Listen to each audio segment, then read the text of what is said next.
I made a video recently titled The 5 Hardest Fights in Path of Exile, assuming you have 6 portals on softcore. Some other fights are even more nerve-wracking if you're playing hardcore. Frankly, I wouldn't try any of these on hardcore. My goals are usually, number 1, clear a tier 16 map, and number 2, to beat regular Elder. I call that a hardcore success.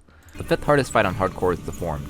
The fight is not in the top 5 if you have 6 portals, but you could be dodging a Hydra mechanic and off-screen Minotaur decides to burrow toward you and one-shot you. The 4th hardest fight is the Maven's Writ because of the memory game. While this fight is tough, I would say harder than Cyrus or Shaper, the mechanics are generally predictable when you learn them. However, if you have too much cosmic ground placed on the field, jumping between field segments during the memory game would be horribly stressful on hardcore if you slip up. The 3rd hardest fight is still the Hidden, because of Esh's Shockwave and Tull's Blizzard attacks. The 2nd hardest fight is the Feared. Keep in mind, to fight the Feared to begin with, you would have to defeat Maven Witness Shaper, Elder, Cortex, Cheula, and Uberit Zeri all on hardcore to begin with, then tough it out through these mechanics.